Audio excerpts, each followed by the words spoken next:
বাবা রহিম, ঈদ তো চলে আসলো, তোর জন্য তো নতুন জামা কিনতে পারলাম না। কিছু না মা, আমি নানার বাড়ি যাব, ঈদের সালামি নিয়ে আসবো।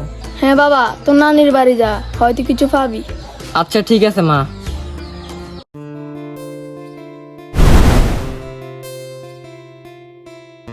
আসসালামু আলাইকুম নানা, ঈদ মুবারক। কি রে, কি হইছে হঠাৎ করে তুই এখানে?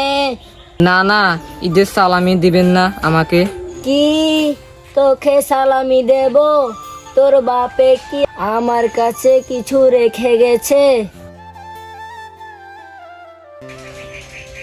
ঠিক আছে নানা।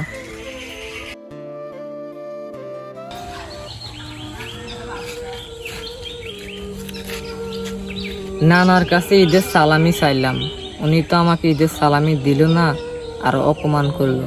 মামার কাছে যাই, দেখি মামা দেয় কিনা। মামা, মামা, মামা আসসালামু আলাইকুম, ঈদ মুবারক। বল। মামা, ঈদের সালামি দিবেন না? অনেক টাকা খরচ হয়েছে, এবার দিতে পারবো না। থাকলেও তুমি কোন দিন আমাকে টাকা দিছে সেটা আমি জানি। আচ্ছা মামা, ঠিক আছে, আজকে আসি। কাকা আসসালামু আলাইকুম। ওয়ালাইকুম সালাম। কাকা, আমার ঈদের সালামি দিবেন না?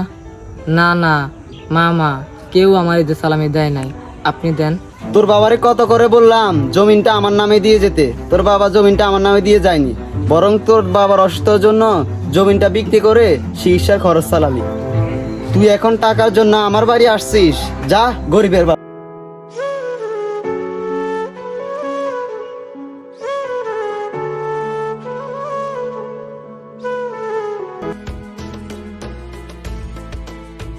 মা, আমি আজকে কারো থেকে সালামি পাই নাই।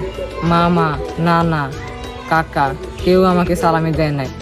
ওরা সবাই আমাকে অপমান করেছে। বাবা, আমার কাছে বেশি টাকা নাই, এই 30 টাকায় আছে, না এগুলো দিয়ে খেলনা কিনিস তুই।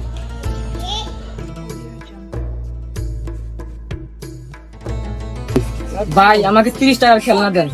30 টাকা খেলনা না, যা বেটা।